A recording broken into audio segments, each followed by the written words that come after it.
My name is Callista Moreau, and if you'd asked me 6 months ago who I was, I'd have told you I was the invisible sister, the polite one, the background fixture at every family event, the one who paid the dinner bill when Dad forgot his wallet again, the one who watched my parents beam at my sister's every little triumph while I stood politely in the shadows, applauding with them, clapping for the show. They love to say they raised 2 daughters, but really they raised a star and a sponsor. My sister, Eloise, was the star. Straight-A student, volleyball captain, the blonde beauty with a brain, as Dad liked to tell everyone. Me? I worked hard, I made money, and I stayed quiet. The family business was to brag about Eloise's future, and pretend my money was my father's brilliance. It had never bothered me much. Or maybe I just trained myself not to feel it. I told myself I was proud of her, and sometimes I really was. She was bright. She was driven. But then there was the graduation day. That morning, the air was already thick with tension, but no one said a word. Mom fussed over Eloise's hair, pinning curls into place and spraying them until they were stiff enough to withstand a hurricane. Dad barked orders about when to leave, where to park, how we'd beat the crowds. I lingered near the stairs, half hoping someone might ask me how I was doing, how my week had gone. Instead, Mom shoved a paper bag into my hand. "Breakfast. Eat it in the car. We can't be late, Callista." So I did. I chewed stale toast in the back seat, while Dad and Eloise argued about her cap slipping, and Mom reminded everyone, again, how important this day was for the family. "This is it," she said, twisting around to look at me like I was an audience, not a participant. "This is our proudest moment. As if I had any part in it. As if I hadn't paid for 3 years of tuition when Dad's investment tanked. As if I hadn't wired Eloise $1,000 for books last fall because her scholarship didn't cover them all." We arrived 40 minutes early. The campus was buzzing with families dressed in crisp linen and pastel dresses, fathers wearing uncomfortable ties, mothers fanning themselves in the sun. Eloise slipped away to join her classmates. The rest of us were herded to a registration desk, where Dad puffed up his chest like he owned the whole college. "Moreau. We're here for Eloise Moreau, graduating with honors." The woman behind the desk, a student volunteer, typed something into her laptop. Her eyes flicked up at us. "Yes, of course. Here are your seats." She handed Dad a small envelope. He opened it with a grin, then frowned. "This can't be right. These are general admission?" The volunteer double-checked. "Yes, sir. I see 4 seats in the general seating. Family guests are there. Donors and special guests are in the reserved section." My father's face went red. "We're not just family guests. We should be up front." Mom laid a hand on his arm, her nails digging in just enough to shut him up. She smiled sweetly at the girl. "Is there any chance we could be moved closer? My husband has back issues." "Sorry, ma'am. It's all assigned." Dad turned to me, his eyes flaring with a look I'd grown to know well. Anger, mixed with that edge of blame, as if I should have done something. Bought him a special seat. Worked magic. I shrugged. I wasn't in the mood to play fixer. When we found our seats, I understood why he was seething. We were near the back, 3 rows from the edge of the outdoor tent, crammed between 2 catering tables. The area was swarming with waiters carrying pitchers of water and trays of fruit tarts.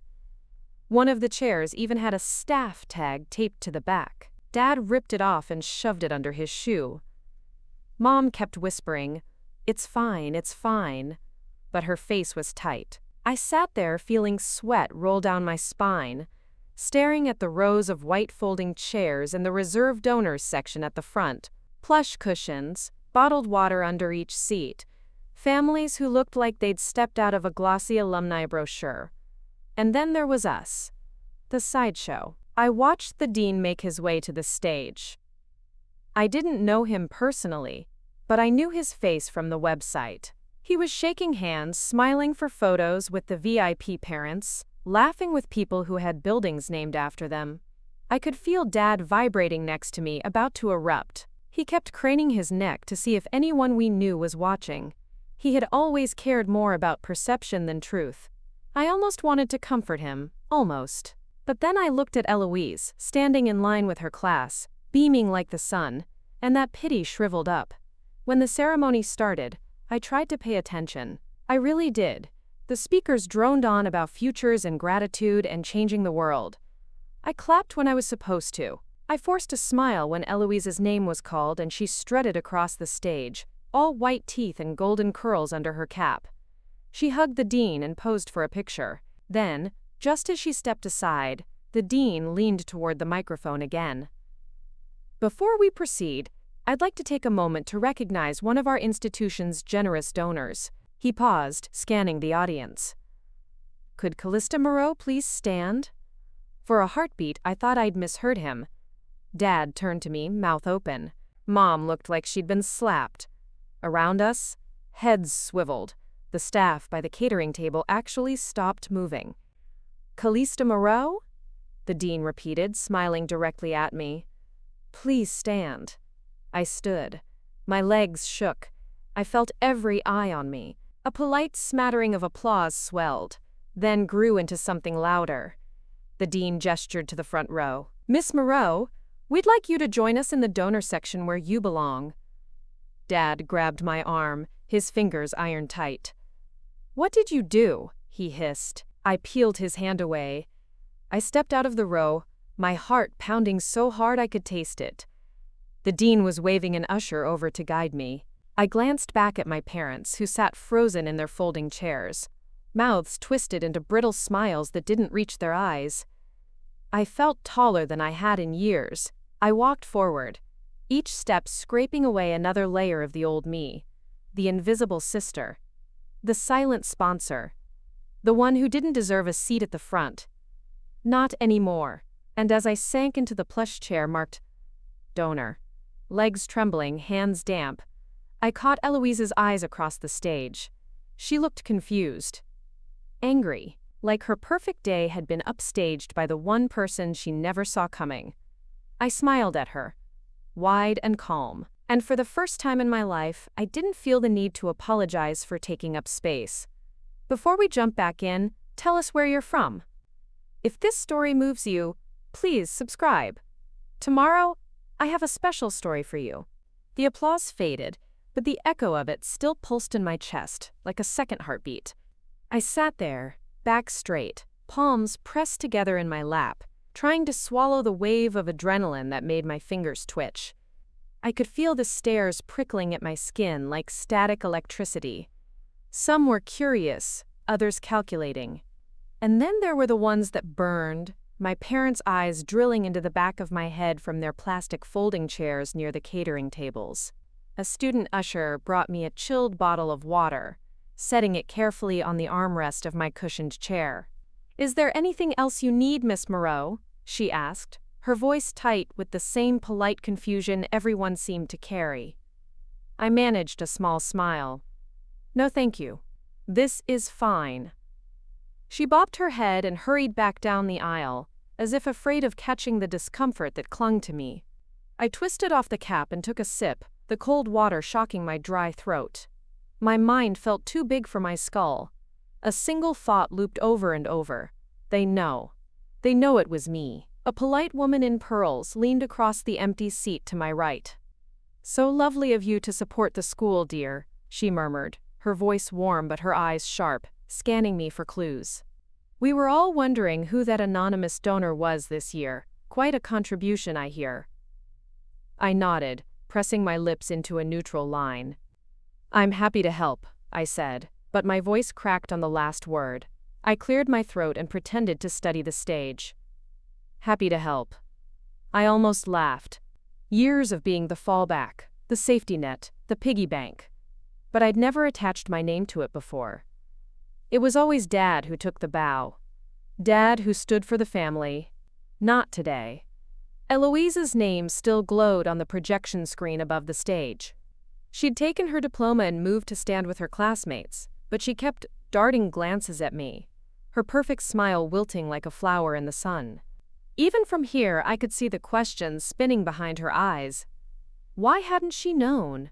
How could I do this to her? To her? Because of course it was about her. The rest of the ceremony passed in a blur of names and polite claps.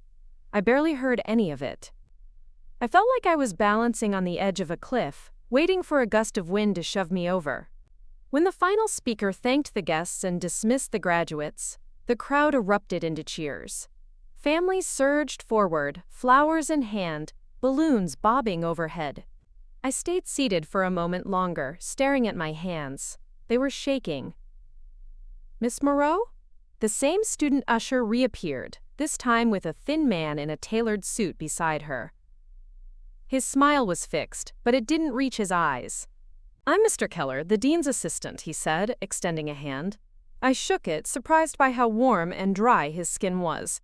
"We're so grateful for your support. The dean would love to speak with you privately in the hospitality suite if you have a moment." I nodded, my mouth too dry to answer. Keller guided me away from the front row. As we passed, I caught my parents in the sea of bodies. Mom's face was white with fury. Dad's mouth moved rapidly as he tried to catch my eye, but I looked right through them. It felt cruel. It also felt necessary. The hospitality suite was a makeshift lounge in one of the administrative buildings. A cool, bright room with tall windows and a table laid out with expensive hors d'oeuvres and champagne flutes. The dean stood near a window, chatting with a man I vaguely recognized from the alumni newsletter. "Ah, Miss Moreau," the dean boomed when he spotted me. He crossed the room in 3 long strides, took my hand in both of his and squeezed.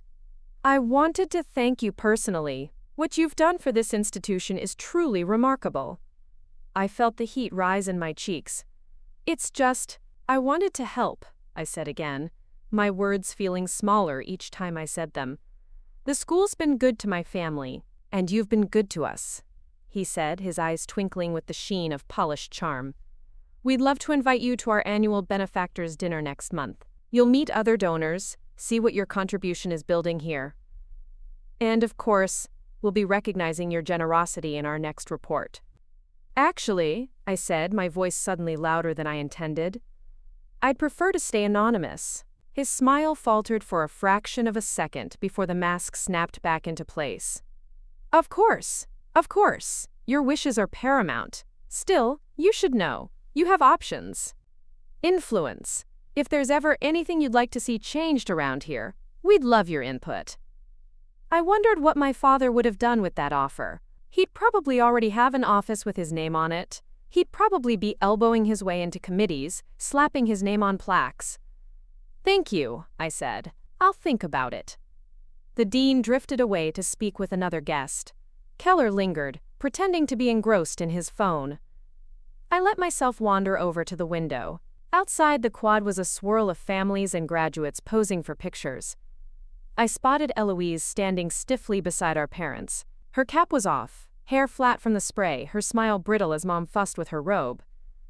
Dad was gesturing wildly toward the building where I stood. Eloise caught my eye for a second. Her expression was a blade. Hurt, confusion, something darker. I knew I should go out there, face them, explain, but something inside me said, "Not yet." A tap on my shoulder jolted me. I turned to see Eloise, her robe clutched in one hand, the other balled into a fist at her side. "Can we talk?" she asked, her voice low, eyes glittering.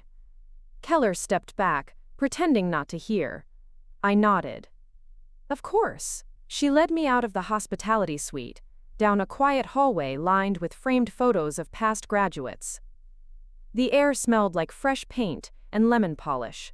Eloise stopped at a corner near a janitor's closet, as if the secrecy made her feel safer. "What was that?" she hissed. "Did you know they were going to call you out like that?" "No," I said. "It wasn't planned." "Bullshit," she snapped, her voice bouncing off the tiled walls. "You made it about you. You always do this." I flinched. "I paid for your final year, Elle. I thought it was the least I could do." "The least? The least?" She threw her arms up. "You couldn't let me have one day. One fucking day that was just about me." I opened my mouth to argue, but the words crumbled. "I didn't do this to hurt you. I wanted you to have this. I just didn't want Dad taking credit again." She stared at me, breathing hard. Her mascara had smudged at the corners of her eyes. You know what, Callista? I don't care about Dad's stupid games. I care that you humiliated me. You made me look like a charity case.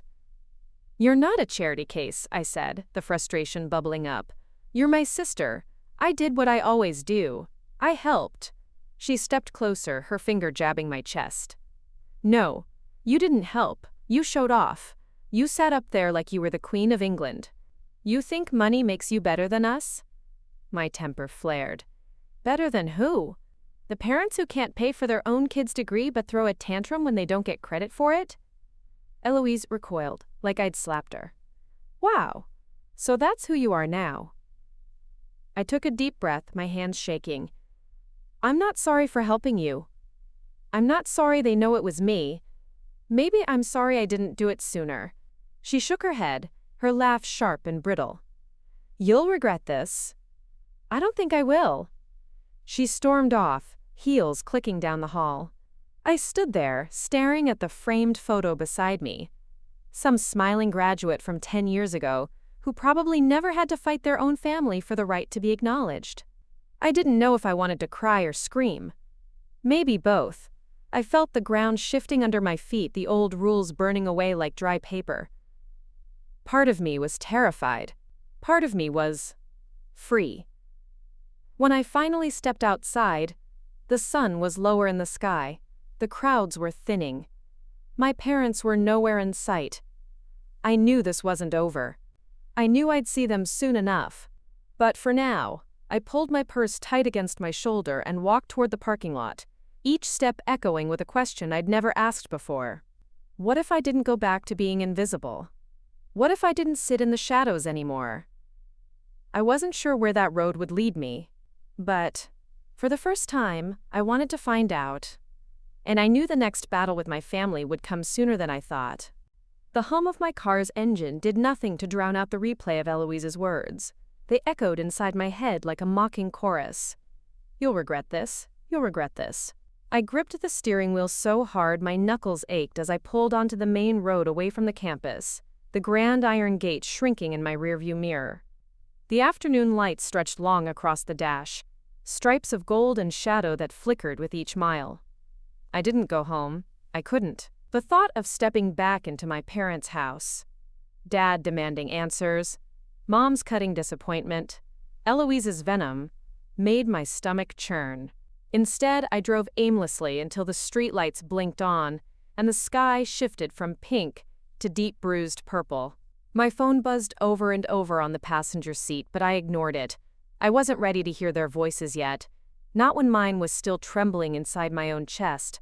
I found myself pulling into the parking lot of a cheap motel on the edge of town.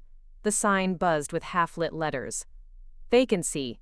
I sat there for a long time, engine idling, staring at the faded paint on the office door. Then, before I could talk myself out of it, I killed the ignition and grabbed my purse. The woman behind the reception desk barely looked up as she slid a keycard across the counter. One night? She asked, her voice flat with disinterest. I hesitated. Maybe two. She shrugged, like it didn't matter either way, and tapped her long acrylic nails on the register. I handed over my credit card, my own card. It was the first time in years I'd used it for something that wasn't for them. It felt small and stupid and monumental all at once. The room was predictably depressing. Thin curtains, the scent of stale air freshener trying and failing to mask the ghost of cigarettes, a TV bolted to a chipped dresser. But it was quiet. And it was mine. I dropped onto the bed, fully dressed, and stared at the ceiling until exhaustion dragged me under. ... Morning light poured through the gaps in the curtains, waking me before my alarm.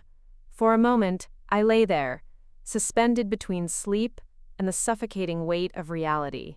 Then my phone buzzed again, pulling me fully back. I sat up, groaning at the stiffness in my neck, and reached for it. 12 missed calls. 8 from Mom, 3 from Dad, 1 from Eloise.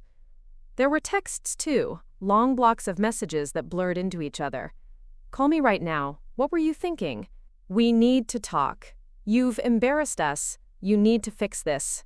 I dropped the phone on the bed and rubbed my eyes. They were still dictating my every move. Even now, when I'd finally stepped out of line. A sharp knock rattled the motel door, snapping me to attention. I froze, breath caught in my throat. Another knock, louder this time. "Callista?" Dad's voice. My heart plunged. I forced myself to stand, crossing the threadbare carpet on legs that felt too light, too insubstantial. I peered through the peephole. Dad stood there in his golf jacket, hair slicked back, eyes hard and searching. Next to him, Mom's lips were pressed into a brittle line. Eloise wasn't with them. I opened the door a crack but didn't let the chain fall. "How did you find me?" I asked. Dad's eyes narrowed. "Your credit card statement." Of course. I should have known. It wasn't really mine. Nothing ever really was. "We need to talk," he said, voice clipped. "Face to face." I let out a dry laugh. "Isn't that what we're doing?"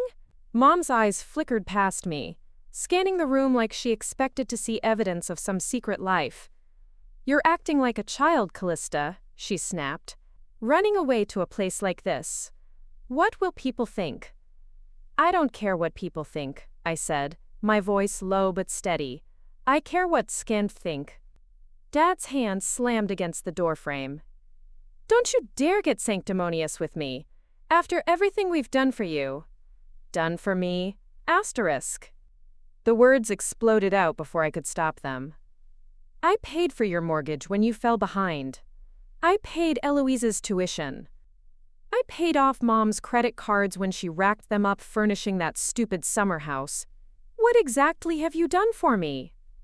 A vein pulsed at Dad's temple. He leaned in closer. "You made us look like beggars. You humiliated your sister on her big day." Mom crossed her arms, her bracelet jangling. "And you did it for what? Attention? Is that it? You couldn't stand seeing her shine, so you had to make it about you?" I bit the inside of my cheek until I tasted blood. "No, I did it because I was tired of being invisible. Tired of watching him." I jabbed a finger at Dad. "Pretend he's the big man paying for everything. Tired of being your secret sponsor." They stared at me, as if seeing me for the first time. For a second, I thought I saw a flicker of regret in Mom's eyes, but it vanished as quickly as it came. Dad's voice dropped to a low growl. "You want to be independent? Fine. But don't come crawling back when you realize how cold the world is without us." "We're done cleaning up your messes," Mom added. "Don't expect another thank you card." I let out a soft, bitter laugh. "You never wrote one anyway." Dad's hand twitched, like he wanted to slam the door shut himself but couldn't reach it. "Pack your things." "We're leaving." "No," I said. The word felt foreign on my tongue, but it tasted good. Solid. Real. "I'm not going anywhere with you." Mom's eyes widened. "Excuse me?" "You heard me. I'm staying here. For now. And after that, I'll figure out my own place. My own life. Without your strings attached." The silence stretched between us, taut as wire. Then Dad laughed, a cold bark that made my stomach twist. "You think you can survive on your own? You've never handled real money. You're soft, Callista. Always have been." "Maybe," I said, "but I'd rather be soft and free than tough and trapped." Dad's eyes darkened. He leaned in so close I could smell his aftershave, sharp and bitter. "Don't come knocking when you fail, because that door will stay closed." "Then I guess I better not fail," I said, and I shut the door. I stood there, forehead pressed to the cheap wood, listening as their footsteps faded down the walkway. My knees buckled, and I sank to the floor. My chest heaved, but I didn't cry. Not this time. There was a strange calm beneath the fear, like the steady thrum of an engine warming up after years of idling. I didn't know how to be on my own, but I'd learn. I booked another night at the motel, then 2 more. In those quiet hours, I made calls, lawyers, accountants, advisors. I dug through old bank statements, tracing every payment I'd made to cover their lies. I filed paperwork to separate my accounts from theirs, to reclaim what was mine. It wasn't much, Not compared to the facade they'd built on my back, but it was enough. The hardest part was calling Eloise. She didn't answer the first time, or the second. On the third try, she picked up, her voice groggy and sharp. "What?" "I just want you to know," I said.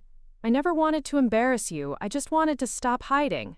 "You ruined everything," she said, her voice flat. "You made me look weak." "You're not weak, Elle," I said softly. "You just never saw me standing behind you. Now you don't have to." She hung up. I sat there, phone pressed to my ear long after the line went dead. A piece of me mourned the sister I'd never really had. Another piece wondered if she'd ever forgive me. I spent days sending out resumes, making connections I should have made years ago. My skills weren't glamorous, but they were solid.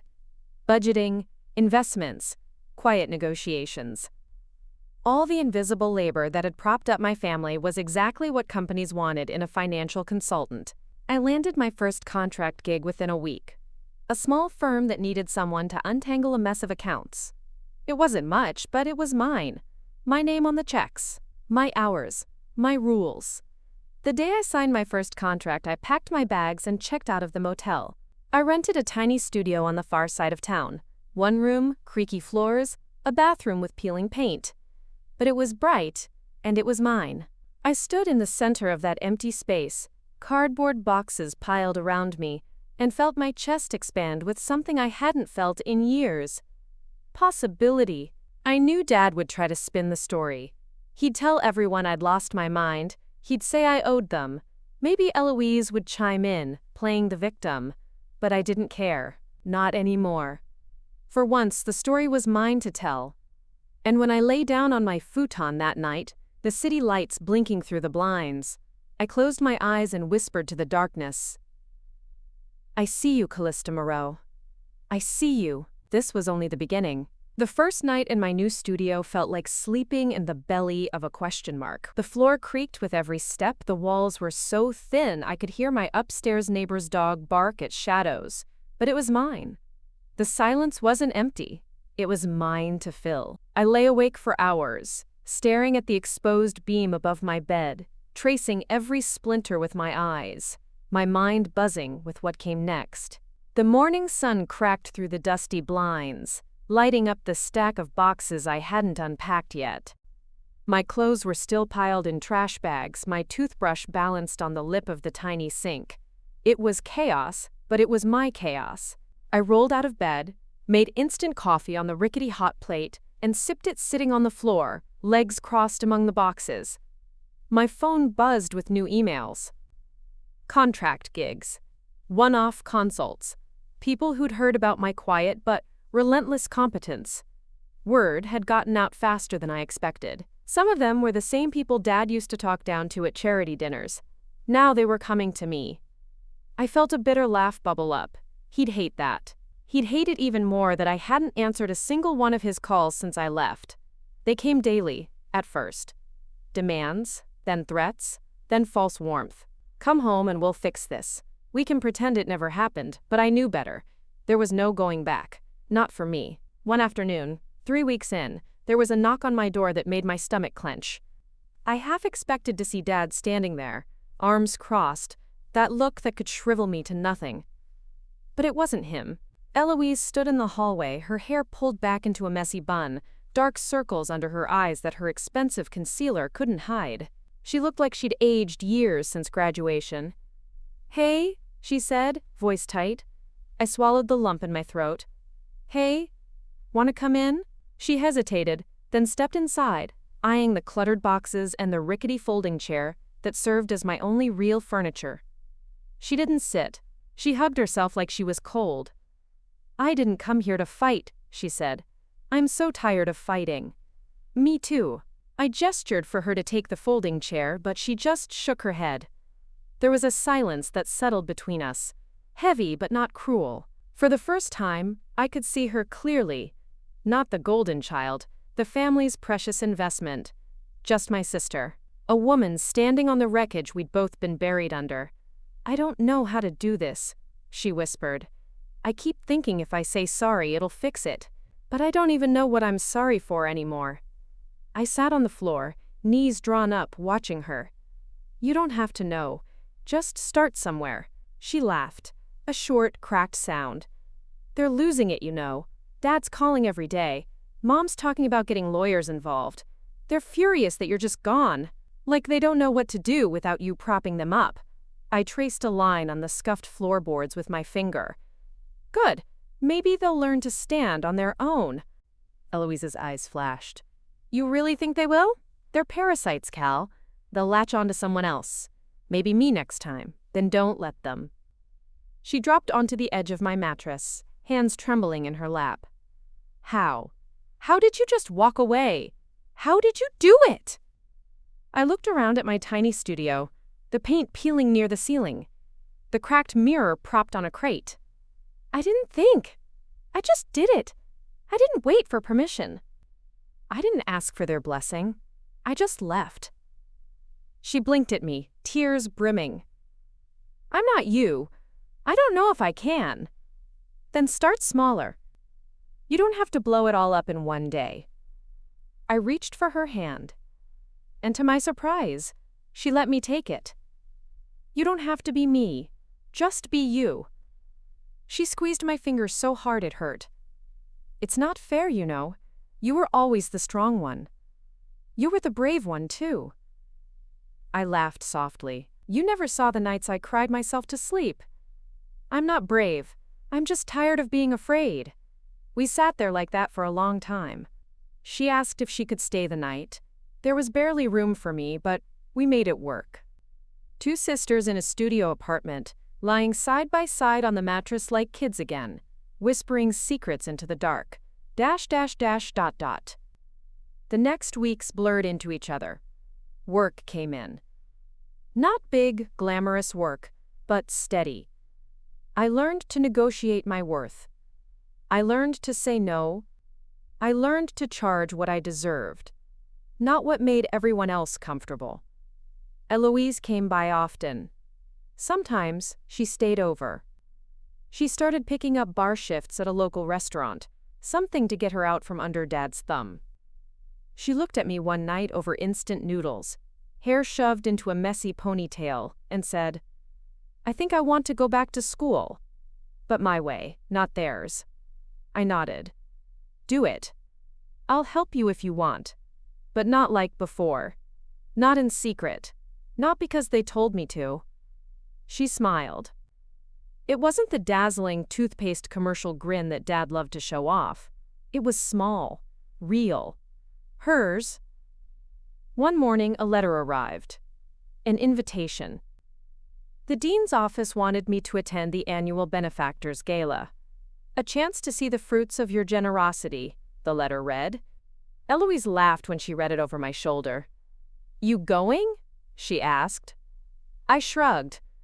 I don't know, it feels weird. She snatched the letter, waved it like a flag. You should go. Show them you're not hiding anymore.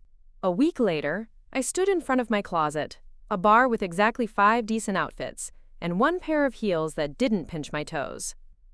I dressed carefully, my hands trembling as I zipped the black dress. Simple. Strong. Me. Eloise whistled when she saw me. You look like a CEO about to buy the whole damn building. Good, I said. Maybe I am. The gala was in a ballroom at the edge of the city. Tall windows, crystal chandeliers, tables draped in white linen. The same space where Dad once schmoozed and bragged, elbowing me aside to stand in every photo.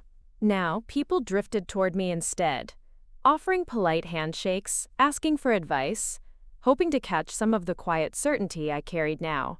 I didn't look for my parents. I knew they wouldn't be there. Their invitation had been rescinded quietly by the board when it became clear who really signed the checks. I felt a twinge of sadness for them, but it didn't stick. Not this time. The dean found me near the dessert table, a glass of champagne in my hand. Miss Moreau, he said, eyes bright behind his glasses. We're thrilled you could join us tonight. I smiled. I wasn't sure I'd come. He nodded, sipping his wine. I understand, but I'm glad you did. People should know who you are. Do they? I asked. Or do they just see what they want? His smile turned thoughtful. Perhaps, but in this world, perception becomes reality. You've earned the right to be seen, Miss Moreau. Don't let them forget it. Across the room, I caught sight of Eloise. She'd come with me tonight, her hair swept up, a vintage dress she'd borrowed from a thrift shop, looking 10 times more real than any of Dad's staged photos. She raised her glass when she saw me, and I raised mine back. I wasn't the invisible sister anymore. I wasn't the secret sponsor or the hidden backbone. I was here, whole, visible. But as I stood there, the air thick with polite laughter and clinking glasses, I felt something else rising inside me. A question bigger than any I'd asked before. If I could build this new life for myself, what could I do for people like me? The ones who were still invisible. The ones who carried families on their backs and never got to stand in the front row. The ones who signed the checks and got none of the credit. I felt my pulse quicken. A plan forming in the shadows of my mind, as clear as the chandelier light glinting off the glass in my hand. It was time to do more than just take my seat at the table. It was time to build a bigger one, and this time I'd make sure everyone had a chair. I left the gala that night with my head buzzing, my heels clicking sharp against the marble floor as I walked to the car. Eloise skipped ahead of me, humming under her breath, the night air lifting her hair like a ribbon. For once, the weight between us felt lighter, less like a stone tied to my ankle, more like something I could set down when I chose. We drove back to my apartment with the windows cracked open. Eloise stuck her hand out, fingers dancing through the wind. "That was good," she said. "You were good.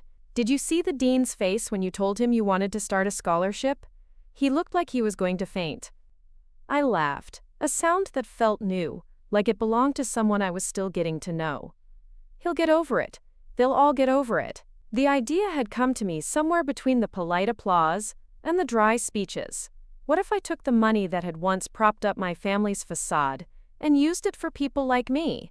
Kids who worked 2 jobs to keep their families afloat, who sent tuition money home instead of buying textbooks, who sat in the back rows at graduations they'd paid for, but never got thanked for. Back in my studio, Eloise perched on the edge of my mattress, rummaging through a bag of leftover pastries she'd smuggled out. "You're going to do it, aren't you?" she asked, through a mouthful of eclair. I curled my feet under me on the floor, my laptop balanced on my knees. "I am. The paperwork's already started. It's going to be called the Backbone Fund." She snorted. "Perfect. For all the people who held everything together but never got credit." "Exactly." She reached across the mattress, smearing chocolate on my sleeve as she grabbed my hand. "I'm proud of you, you know. Even when I hated you for it, I was proud." I looked at her, really looked at her. I'd spent years seeing Eloise as the golden girl, the favored child, the untouchable princess. But now I saw her cracks too, the places where our parents' expectations had cut her open. The corners she'd learned to hide, the sister I'd wanted so badly, sitting cross-legged in my tiny studio, eating stale pastries, and dreaming about what she'd be when she finally belonged to herself. "Do you think they'll ever come around?" she asked suddenly. It took me a moment to realize she meant our parents. I closed the laptop. "No," I said. "And that's okay. They don't have to. It's not for them." She wiped her fingers on a napkin, her shoulders sagging in relief. "Good. I'm so tired of waiting for them to love us the right way." We fell asleep like that, her on the mattress, me half hunched over my laptop, the blue glow flickering against the ceiling. I dreamed of all the people like me I hadn't met yet, the ones still working double shifts and eating in their cars to keep someone else's dreams alive. The next morning I was up before the sun, my head thick with details. Bank transfers, tax forms, legal disclaimers. I could handle it. Numbers never lied to me the way people did. I called the lawyer I'd met at the gala and set up a meeting. I researched accountants who didn't flinch when you told them you wanted every penny visible. If this fund was going to mean anything, it couldn't just be another rich person's PR stunt. It had to be real. By the end of the week, I'd registered the Backbone Fund as a nonprofit. It wasn't much yet, just a single savings account with my seed money and a plan I typed up at 2 a.m., but it was something solid. A spine for people who'd spent their lives being everyone else's backbone. When the announcement went live, I braced myself. I knew my family would see it. I knew Dad would foam at the mouth when he realized I'd cut him out of the narrative entirely. The first blow came via email. A lawyer's letter from my parents, threatening to, quote, seek damages for defamation.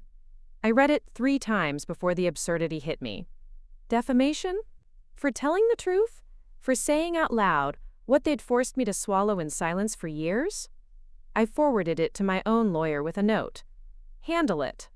I have better things to do. Eloise helped me set up a launch event for the fund. Nothing fancy, just a rented community center gym with string lights and donated catering. But when I walked in that night and saw the room packed with people who looked like I used to, exhausted but unbowed, the ones who held families together on credit card debt and hidden side jobs, I felt something crack wide open inside me. I stood on the makeshift stage, microphone trembling in my hand. I know what it feels like to keep everyone else's secrets, I began. My voice caught, but I kept going. To pay for things you're not allowed to talk about. To hold your family up so they can stand on your shoulders and pretend they're 10 feet tall. Faces turned up to me. Some nodded. Some wept. And for the first time, I didn't feel embarrassed by my voice. I felt heard. This fund is for you. For the ones who sit in the back row and write the checks but never get the diploma photos.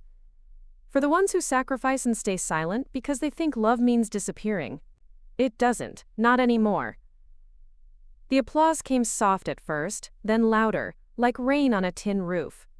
I stepped back, tears blurring the lights above me. Eloise was in the front row, clapping until her palms turned red. After the event, people came up one by one to thank me. Some pressed crumpled checks into my hand. $5, $20, $100. Money scraped together from double shifts and car payments. It's not much, one woman whispered, tears on her cheeks. But it's what I can do. For the next invisible sister. ... Word spread. Slowly at first, then like fire in dry grass. Local papers ran a feature. A radio station called me for an interview. A podcaster wanted to hear my story. Each time I told it, I felt a piece of my old shame fall away. My parents tried to discredit me, of course. Dad went on social media rants about ungrateful daughters and family loyalty. He threatened to expose me, but there was nothing left to expose. I'd told it all myself. The final nail came when the mortgage company called me directly. The house I'd been secretly paying off for years was now solely in my father's name, and the payments were months behind. They asked if I wanted to resume payments to avoid foreclosure. I thought about it for a long time. One whole sleepless night, staring at the ceiling of my studio. Then I called them back. No, I said. That's not my house. Not anymore. When the foreclosure notice hit, my parents called me non-stop. Voicemails, texts, even letters. Threats gave way to begging. Then the anger returned, sharper than ever. You'll regret this, Dad's voice snarled on my voicemail one night, echoing Eloise's words from months ago. But I didn't. Not for a second. Eloise found her own place, a tiny basement apartment in the city. She started night classes at the community college. She sent me a picture the day she got her student ID. Her smile was crooked but real, her hair pulled back. No fancy curls, no stiff family portraits. Just Eloise as she was. This story took us a long time. If you like it, subscribe. Now, back to the story. ... One evening, I walked the cracked sidewalk near my studio, phone pressed to my ear as I talked to a potential donor. The city was noisy around me. Buses wheezing, kids laughing on stoops, someone playing jazz on a battered trumpet near the corner store. I loved this noise. It felt alive, honest. When I hung up, I noticed a young woman sitting alone on the bus bench, shoulders hunched, phone clutched in her lap. She looked up at me, eyes red, and gave me a ghost of a smile. "Are you her?" she asked. "The one who started the backbone thing?" I nodded. She laughed, shaky and embarrassed. "I didn't think you'd be just here. On the street." I sat down next to her. The bench creaked under us. "What's your name?" "Madison." she said. I've been trying to get out. From my family. But it's so hard. They say they'll disown me. They already tell everyone I'm crazy. They're trying to freeze my bank account. I reached for her hand. It was ice cold. It's not crazy to want your own life, I said. It's brave. It's the bravest thing you'll ever do. She pressed her lips together to keep from crying. Does it get better? I thought of my tiny studio. My cracked floors. The way my name looked on every bank statement now. Eloise's soft laugh in my kitchen. The faces at the launch event turned up to me, waiting to hear the truth. It does, I said. Not overnight, not all at once, but it does. She nodded, wiping her nose with her sleeve. I'm going to apply to the fund if that's okay. That's exactly what it's for. We sat there until her bus came, the streetlight flickering above us. She stepped on, and as it pulled away, she looked back through the window, eyes wide with something I recognized. Hope. The kind that sticks. I walked home, my heart beating like a drum. This was just the beginning. One seat at a time. One chair at a time. One invisible person made visible. I unlocked my door, stepped inside my little studio, and stood in the middle of the floor. I could almost see it now. An entire room full of chairs, full of people who'd once sat at the back. Full of people who'd learn, like I did, that sometimes the strongest thing you can do is stand up and take your seat. I smiled to myself, the hum of the city alive in my bones, and I whispered into the dark, I see you. I always would. The night after I met Madison on that bus bench, I lay awake on my mattress, the glow from the streetlights washing pale lines across my ceiling. My mind raced through numbers, ideas, lists of names and places. It felt like every breath was a vow to keep building something bigger than me, something that would outlast the lies I'd spent years swallowing. My phone vibrated on the milk crate that doubled as my nightstand. I almost ignored it. It was late. And for once, I wanted to sink into sleep without the ghosts of old arguments buzzing in my ears. But curiosity tugged me. I swiped it open and found a message from an unknown number. Hi, Callista. I know you probably don't want to hear from me, but I didn't know who else to reach out to. It was Eloise. My thumb hovered over the screen. Part of me wanted to bury the phone under my pillow, pretend I hadn't seen it. But instead, I typed back, "What's going on?" Her reply came in a flurry. Not as bad as selling the lake house. He says he has to because the bank is after him. Mom is saying it's my fault for siding with you. They want me to move back in. I don't want to, doi toiling clear. My chest tightened. For a heartbeat, the old Callista would have sprung up, grabbed her laptop, started looking at my accounts. Could I cover the mortgage? Could I fix this? Could I be the invisible glue again? But I sat on my hands. I forced myself to breathe.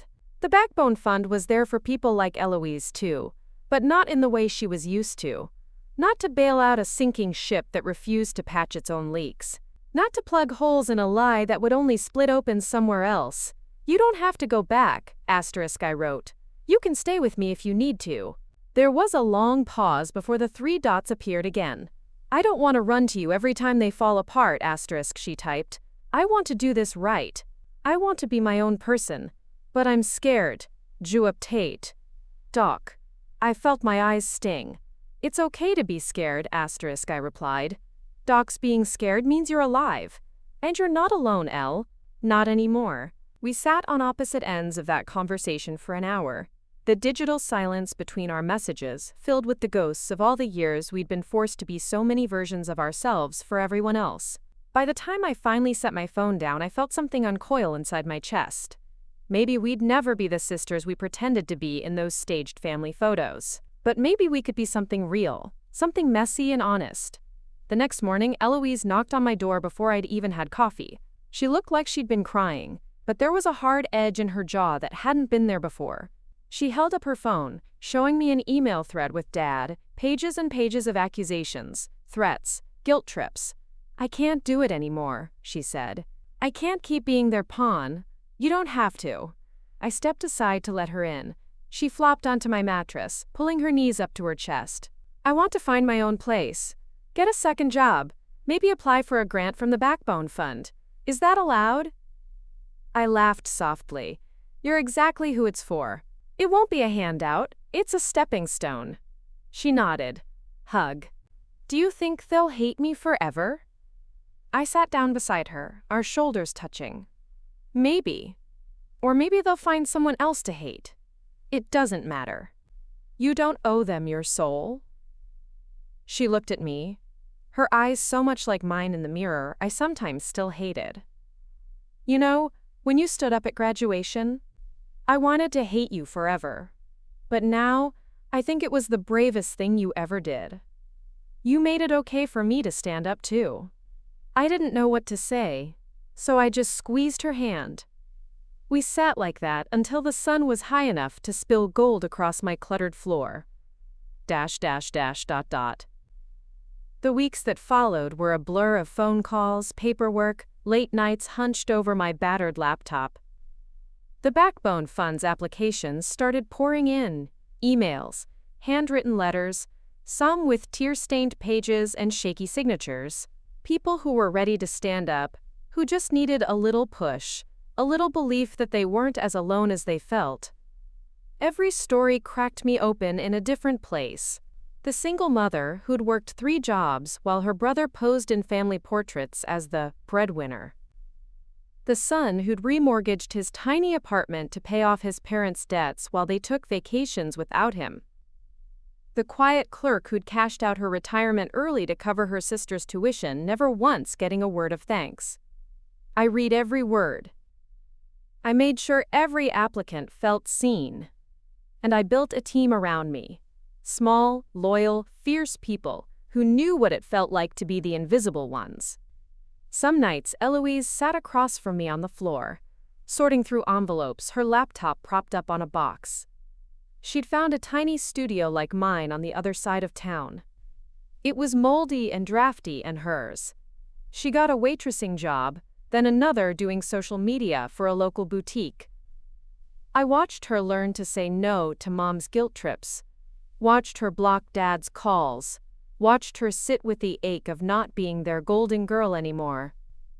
One night, after we'd finished a stack of applications, she looked up at me, hair pulled back in a frizzy bun, sweatpants smudged with coffee. Do you ever wish it had been different? I knew what she meant. Not just our parents, everything. The years we'd spent pretending, the silences we swallowed to keep the peace. Yeah, I said. Sometimes. But if it hadn't been this way, I don't know if I'd be here now. I don't know if I'd be me. She leaned back, her eyes shining. I think I like who you are now. I smiled. Me too. .. The local paper ran another story about the fund. Then a bigger magazine picked it up. Suddenly my inbox was overflowing with invitations, speaking engagements, panels, podcasts. I said yes to the ones that felt real, no to the ones that wanted to spin me into some overnight success story. At one event, a man cornered me in the hallway outside the auditorium. He looked like my father's golf buddies, pressed khakis, too smooth smile.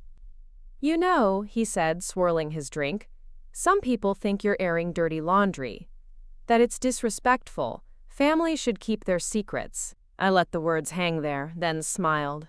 Some secrets deserve to see daylight. He chuckled, but his eyes stayed cold. You'll lose everything if you keep this up. Your family, your reputation. There's only so much dirty laundry before people stop wanting to wash it. I stepped closer, close enough to see my reflection in his wine glass. Then let them watch me hang it all out. I've got plenty more. He flinched like I'd slapped him. I walked away without another word. When I got back to my seat, Eloise handed me my phone, her grin wicked. Next time, let me at him. I laughed so hard I nearly cried. .. One night, months later, I got a call from Madison, the girl from the bus bench. I hadn't heard from her in weeks. She was living in a tiny shared apartment, working nights at a bookstore, taking online classes in the early mornings. I got my first raise, she said, her voice bright. It's small, but I did it. without them. And I wanted you to know. My mom tried to guilt me into coming home for my brother's graduation. I almost did. But then I remembered you, sitting there. You didn't go back, so I didn't either. I felt tears slip down my cheeks, warm and clean. I'm proud of you, Madison. She laughed, breathless. I'm proud of me too. When we hung up, I sat in my kitchen, still just a hot plate and a second-hand coffee pot, and felt something bloom in my chest that I couldn't name. It wasn't victory, it wasn't revenge, it was freedom, but sweeter somehow. Hope, maybe. Or faith that I wasn't just building something for myself. I was planting seeds I'd never even see sprout. At my next speaking event, I stood on stage in front of 100 people, students, parents, workers, old and young, and told my story again. This time, my voice didn't tremble. This time, I didn't feel like I was asking for permission to take up space. When I stepped down, a young man in the front row grabbed my hand. "Thank you," he said, voice breaking. "I'm going to stand up tomorrow. Because you did." That night, walking home under the city's neon hum, I thought of my parents in their big, echoing house. Maybe they'd find someone else to pay the bills this time. Maybe they'd learn to stand on their own. Maybe they'd never speak to me again. It didn't matter. I had my seat at the table now. And the table was getting bigger every day. The nights turned cold as the city slid from summer into autumn.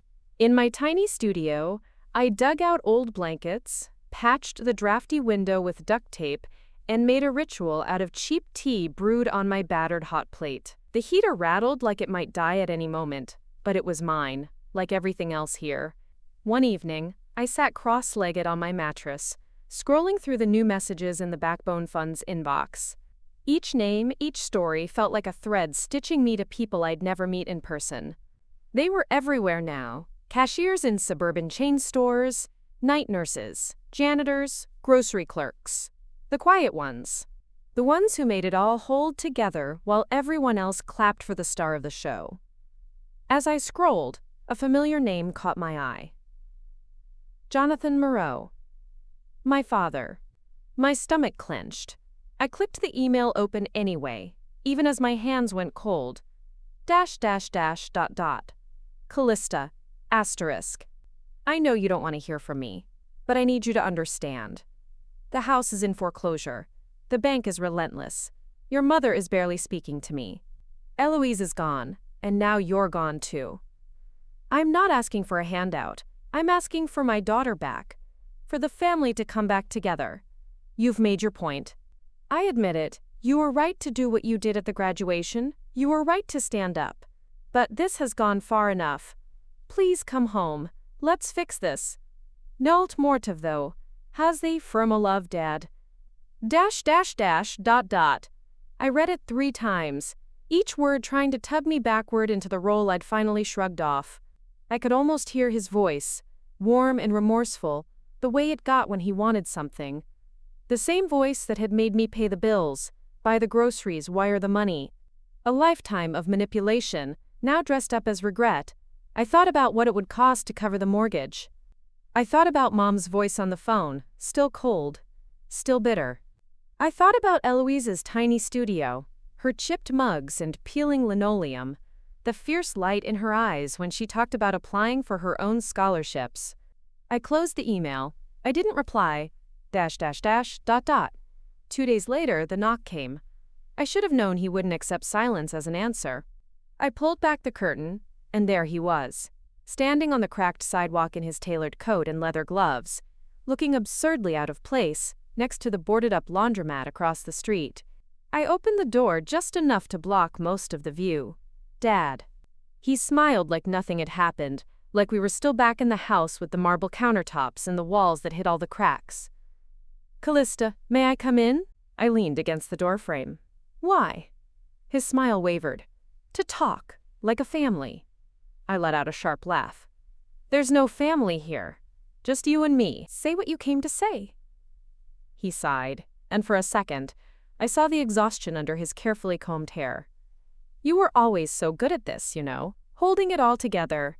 That's why I depended on you so much. Maybe too much. Definitely too much, I said. He winced. Your mother's not well, Callista. She's falling apart. She says she's humiliated. Everyone knows about the foreclosure now.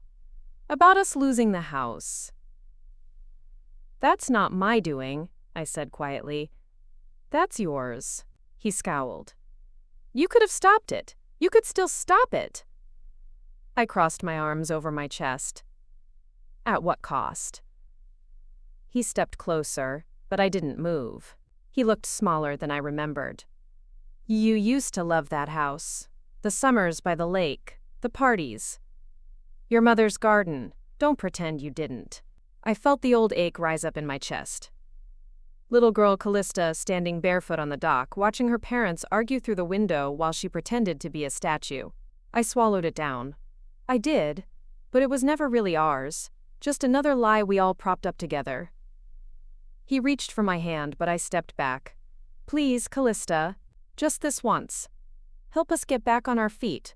I swear it'll be different this time. I stared at him, searching for something real in his eyes. But all I saw was the same old fear. Fear of losing the illusion. Fear of facing the world without me there to cushion the blows. I'm not your safety net anymore, I said. I'm not your backup plan. His jaw clenched. So that's it? You'd let your own parents lose everything? After all we gave you? You didn't give me anything, I said, my voice sharp as glass. You took, and I gave, and I'm done. I shut the door. He knocked again, then pounded, then silence. I watched from the window as he stood there, shoulders hunched against the cold, before he finally turned and walked away. I didn't cry. Not this time. Instead, I sat at my table, opened my laptop, and sent off 3 new approvals for applicants who needed the fund more than he ever did. ... Winter settled in with a grim bite. My studio felt like an icebox, but I piled on sweaters and made do. Eloise visited often, lugging bags of cheap groceries, her cheeks flushed from her long walk. She still hadn't spoken to Dad since he showed up at my door, and I could see the war inside her every time she sat at my table, her old loyalty to them clashing with her new loyalty to herself. One night she came in, hair dripping from the snow, and dropped a pile of mail on my table. Your fan club, she teased. I sifted through the envelopes. Some donations, some thank you notes. One heavy package with no return address. I tore it open to find a battered old family photo album. A note fell out. You want to air the dirty laundry? Here's some more for your pile. Dad. I opened the album, the pages sticking together. Pictures of Eloise and me in matching holiday dresses. Mom's tight smile. Dad's hand gripping my shoulder like he was holding me in place. One photo caught my breath. Me at 15, eyes sunken from late nights working the books for Dad's floundering company, while he told everyone I was just good with numbers. I closed the album and pushed it aside. Eloise picked it up, flipped through, then let out a soft, dark laugh. He really thinks this'll break you. I shrugged. It's just more proof.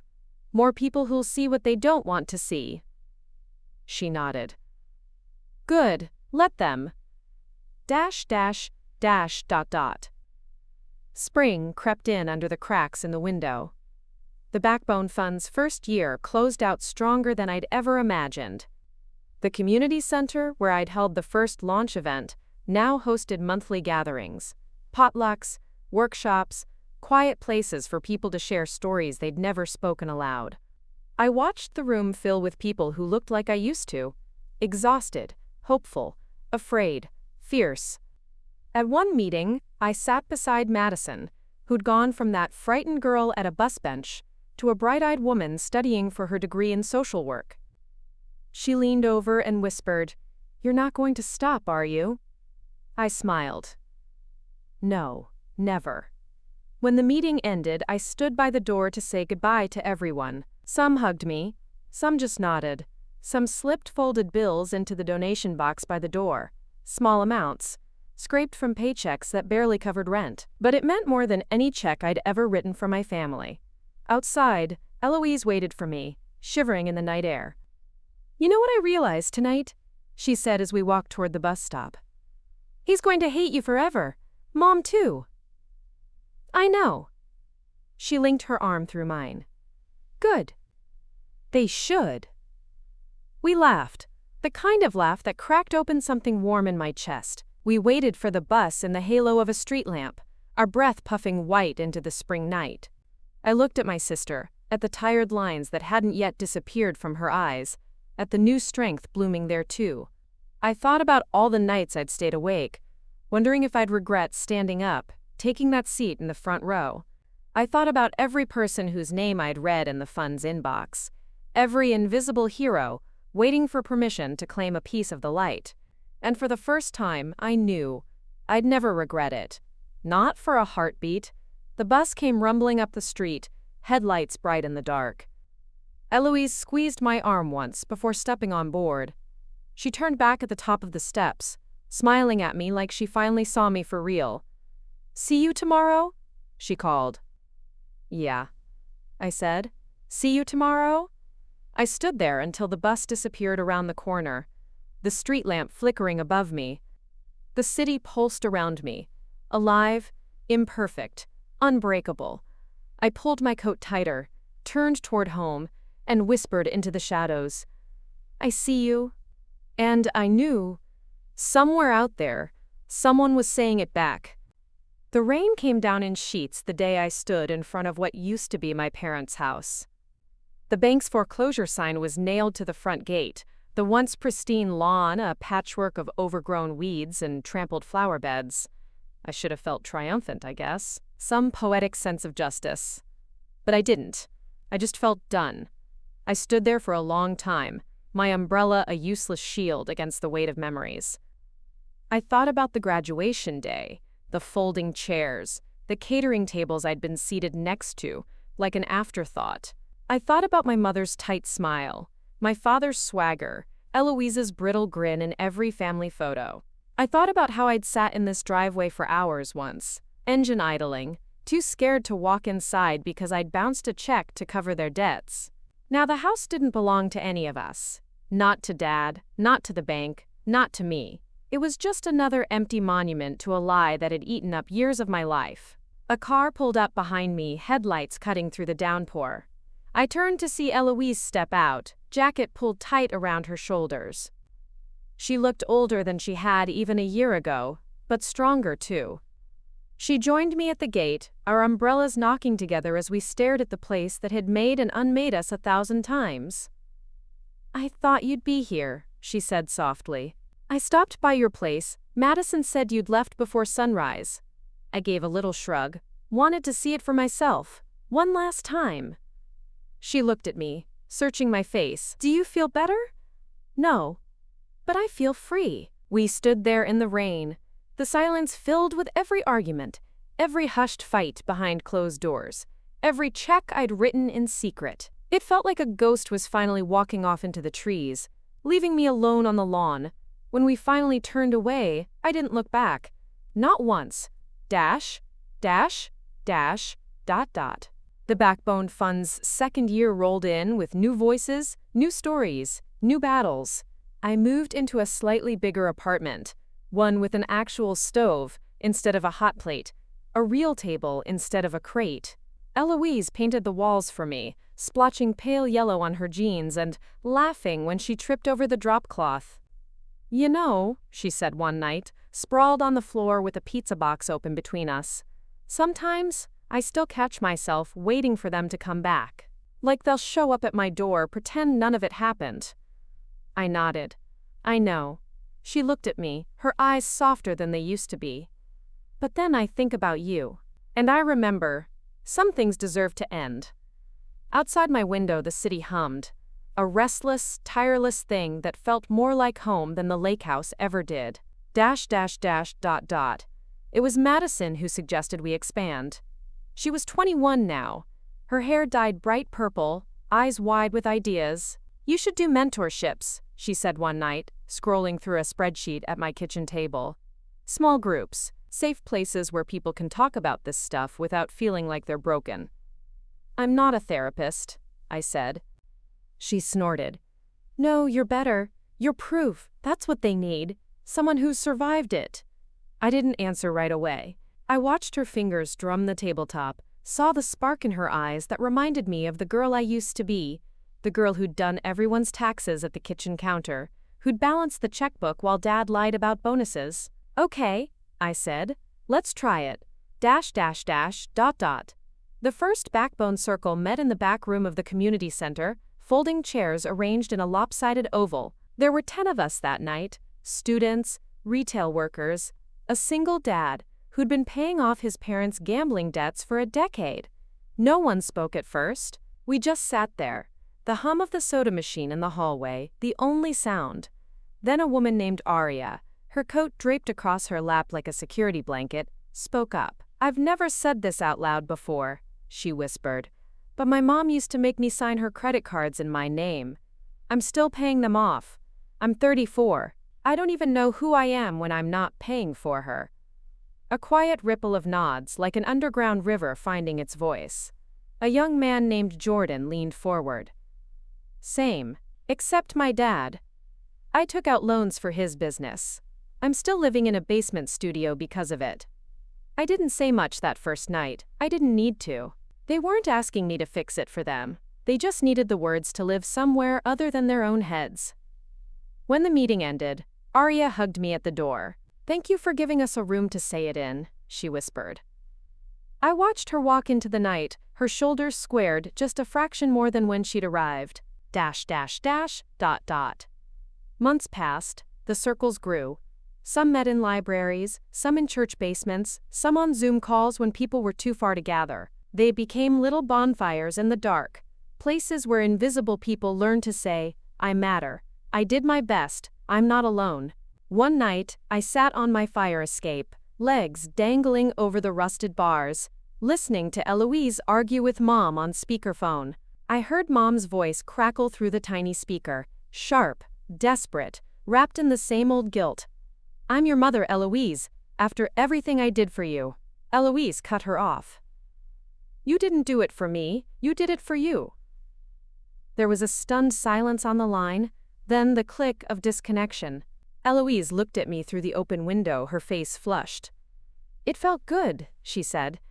"I thought I'd feel horrible. But I don't." I grinned. "Freedom feels better than guilt." She grinned back. "That's going on a t-shirt."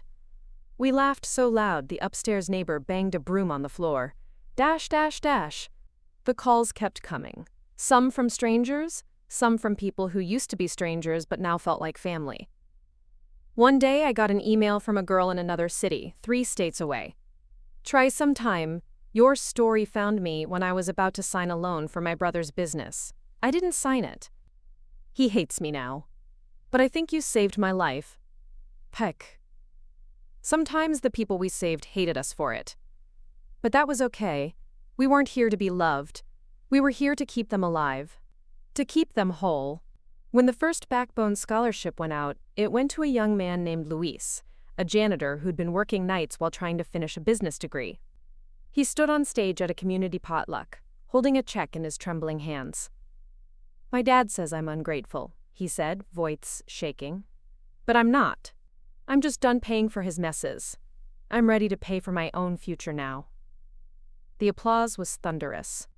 I felt it in my bones, the same way I'd felt that first polite clap when the dean called my name at Eloise's graduation.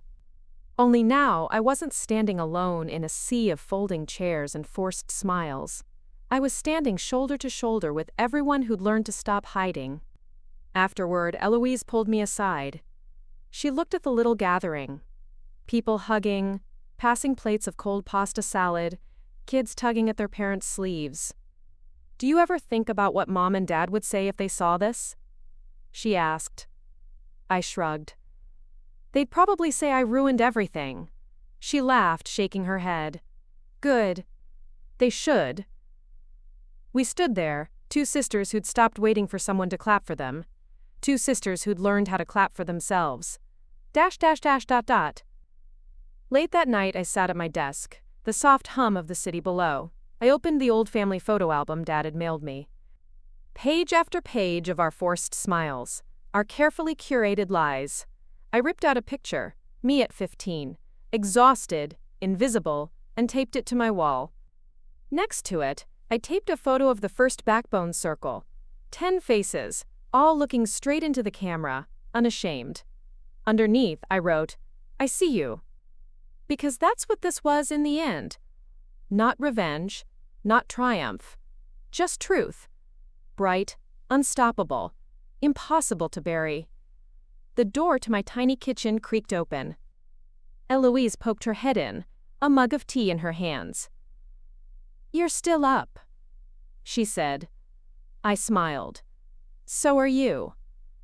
She crossed the room, sat on the edge of my desk. "Do you think it'll ever stop hurting?" I looked at her. My sister, my mirror. My proof that people can choose something better. "No," I said honestly. "But it'll matter less. Because now it's out here, not in here." I tapped my chest. She reached over and squeezed my hand. "Thank you," she said, "for doing it first." I shook my head. "Thank you for standing up with me." The rain tapped against the window, soft and steady. For the first time, I wasn't afraid of the storm. We sat there in the glow of the kitchen light. Two women who'd learned that some ghosts deserve to be seen. Some secrets deserve to be said out loud. Some stories deserve to be ours. And we'd keep telling them. One voice, one chair, one name at a time. I woke up before sunrise the next morning, the photo album still open on my desk, Eloise's empty mug beside it. The apartment was cold, but there was a kind of warmth inside me that no cheap heater could manufacture. A sense that the silence wasn't hollow anymore, but alive with all the stories that had once been too heavy to carry alone. I brewed stale coffee, wrapped a blanket around my shoulders, and sat by the window to watch the city stir awake. Even the bus stop outside felt like a monument now. Every seat, every bench, every stranger waiting for a ride they couldn't afford but needed to take. I thought of Madison's tired smile, Luis's trembling hands, Aria's whispered confession in the first circle. One by one, they'd stopped apologizing for wanting something that was theirs to claim. Their lives. My phone buzzed with an email from a woman named Rina. She lived 2 states over, her message written in short, shaky lines. "My brother forged my signature on loans. I'm drowning. My parents say it's my duty to help him. I read about the fund. Is there space for someone like me?" I typed back. "There is always space for someone like you. .. The backbone circles took on a life of their own that spring. Some people started hosting them in their kitchens, their church basements, the back rooms of community libraries. Someone in Minnesota sent me a photo of a circle held in a laundromat after hours. 10 people perched on overturned laundry baskets, a battered coffee urn balanced on a folding table. "Thank you for giving us the words," the caption read. It wasn't just the money anymore. It was the power of sitting in a circle, looking someone in the eye, and saying, "Saivan." One night, I was closing up the little office I'd rented for the fund. Nothing fancy, just an old storefront with a flickering sign. When Madison came barreling in, breathless, eyes alight. "You have to see this," she said, thrusting her phone at me. It was a video clip, grainy but clear. Someone in one of the circles. Luis, I realized, standing on a folding chair, speaking to a room packed with people. And they told me I'd regret standing up. They told me I'd come crawling back. But look around. Look at us. We don't crawl back. We stand together. The room erupted in cheers. In the back, someone held up a cardboard sign that read, "We see you. Stadverkehrung of." I felt my throat tighten. Madison grinned, her purple hair wild under the fluorescent lights. "They're calling them the standing circles now. It's a thing. Like a movement." "A movement," I repeated, the word tasting foreign and electric on my tongue. She nodded.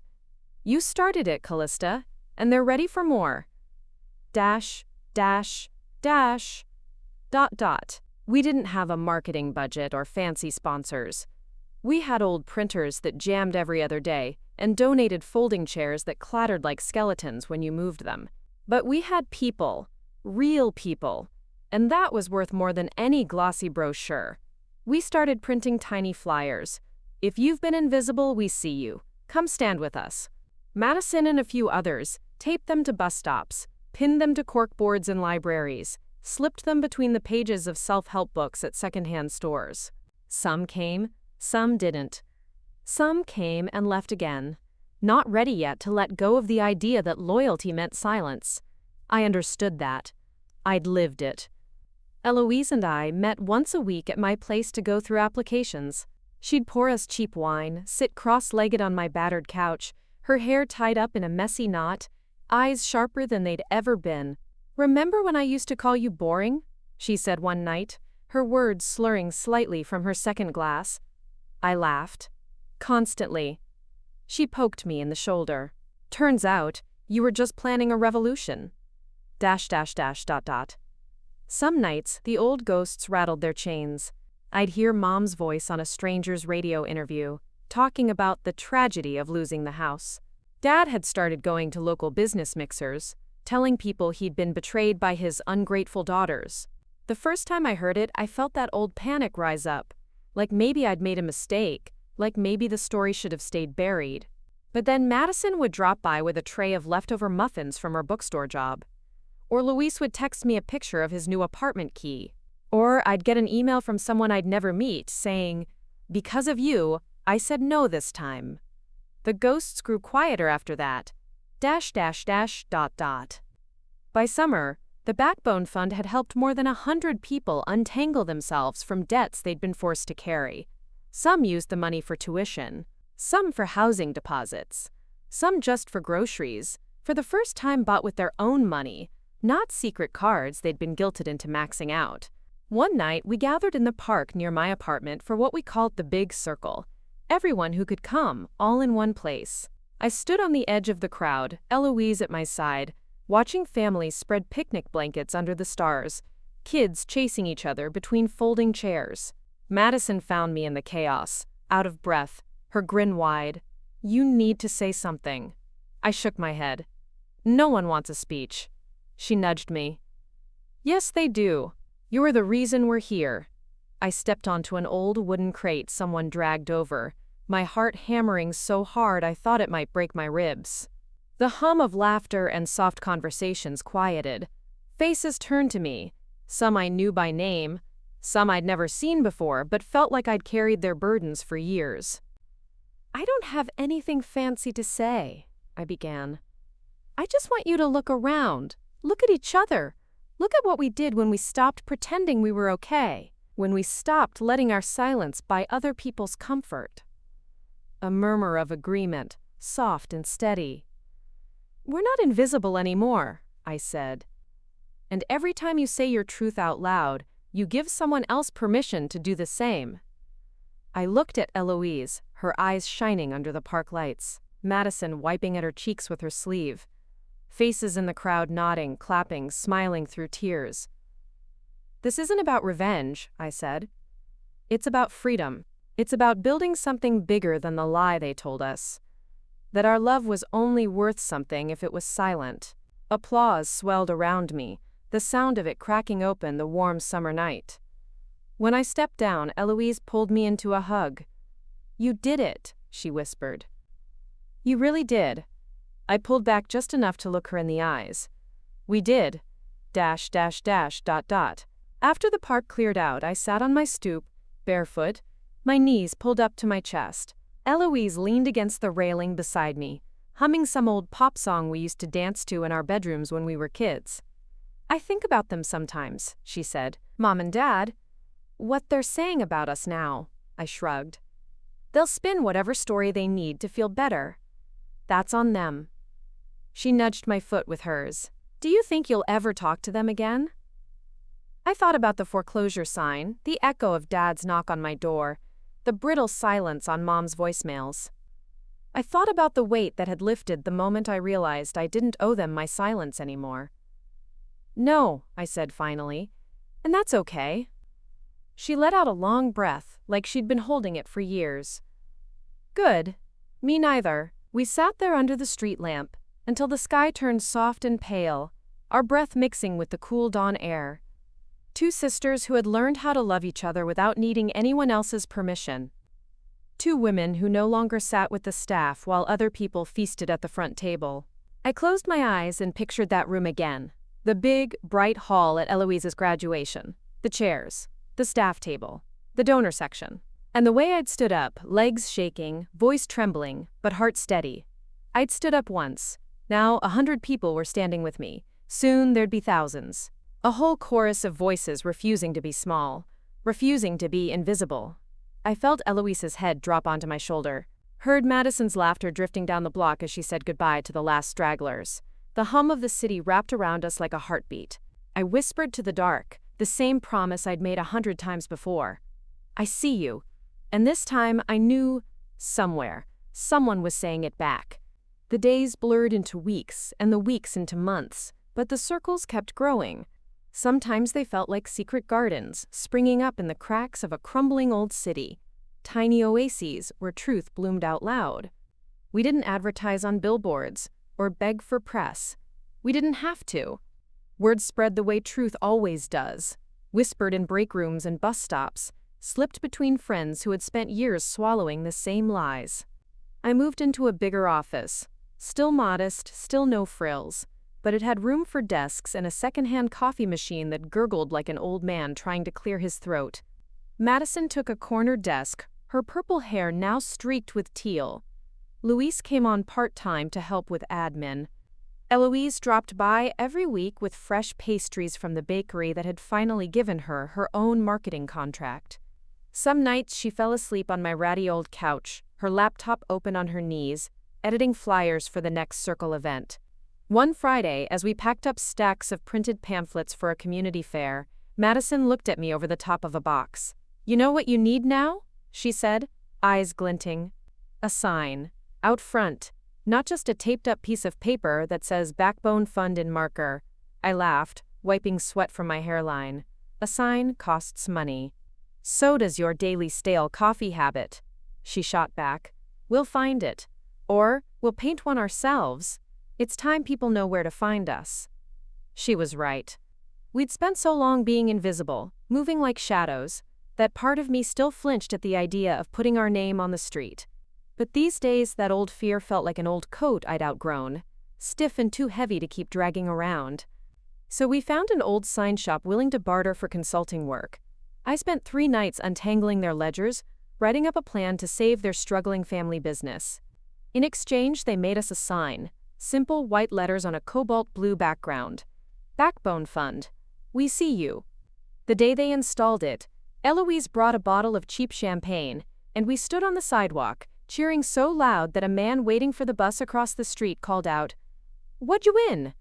Madison yelled back, "We're not losing anymore." We toasted paper cups of bubbly in the warm dusk, our shadows long on the cracked pavement. It felt like more than a sign.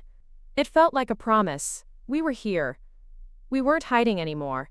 That night, alone in the office with the hum of the city outside, I ran my fingers over the painted letters through the glass. I thought of the first time the dean had called my name from the stage, how my knees had buckled under the weight of being seen for something real. I thought of Dad's emails, the foreclosure sign on the lawn, the voicemail that still sat unanswered on my phone, his voice scratchy with whiskey, begging me to fix what he'd broken. I thought about how I hadn't answered him, and how that, more than any speech or check, was my real freedom. ... The next week, Luis asked if we could hold a circle in the park again.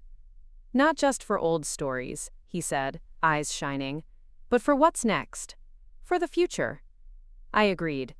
We made a few calls, printed flyers, told everyone to bring a blanket, and something small to share. I didn't expect more than 20 people. 100 showed up. They came with toddlers, and folding chairs and battered crock pots full of stew. They came with their stories, bright and heavy, ready to be laid down in the circle so they wouldn't have to carry them alone. When my turn came to speak, I stood barefoot in the damp grass, my old fear bubbling up. But I knew how to hold it now. I knew it was just the ghost of who I'd been before. "I want you to look around," I told them. This is what it means to stand up. Not alone, but together." They always told us we were selfish for wanting our own lives. But they were wrong. We're not selfish, we're alive. Eloise, standing near the edge of the circle, clapped first. Then Madison. Then Luis. Then the whole field roared with it, the night alive with laughter and relief and something bigger than forgiveness. Afterward, a woman named Felicity came up to me. She was older than me, with salt and pepper hair pulled back in a neat twist. "I heard about you from my niece," she said, voice trembling. "She said you helped her get out, that you showed her she could say no." I smiled. "She showed herself. I just told her she wasn't alone." Felicity squeezed my hands. "We were never meant to carry this alone. Thank you for reminding us. .. Later that night, Eloise and I sat on a park bench, sharing a stale donut she'd found at the bottom of her bag. The lights from the city skyline flickered like the eyes of some great creature watching over us. "You think they'd recognize us now?" she asked suddenly. I didn't have to ask who she meant. "I think they'd pretend they didn't." She chuckled. "Good. Let them pretend. We're real enough for ourselves." I leaned my head on her shoulder. "Yeah, we are." We watched the last of the circles drift away in the moonlight, people hugging each other, swapping numbers, promising to meet again. A community. Not a charity. Not a secret. A family, built from the ashes of one that had never really been real. ... Months passed like that. More circles, more scholarships. More families breaking open old lies and finding light on the other side. I spoke at a college once, the same one where I'd first stood up and been seen. This time, they didn't seat me by the staff table. They didn't call me guest or special donor. They called me by my name. I told the students what I'd learned the hard way. There is nothing noble about giving until you disappear. You're allowed to stand up. You're allowed to take your seat. And if the table isn't big enough for you, build a bigger table. When I stepped off the stage, a young woman caught my sleeve. "My mom says I'm cruel for not paying my brother's rent anymore," she said, her voice shaking. "She says I'll go to hell for turning my back on family." I took her hands in mine. "You're not turning your back on family. You're turning toward yourself. That's not cruel, that's survival." She started to cry. Quiet, shaking sobs that felt too big to hold alone. I stood there with her until she could breathe again. When she walked away, I knew she'd remember. She'd stand up. Maybe not tomorrow, but someday. ...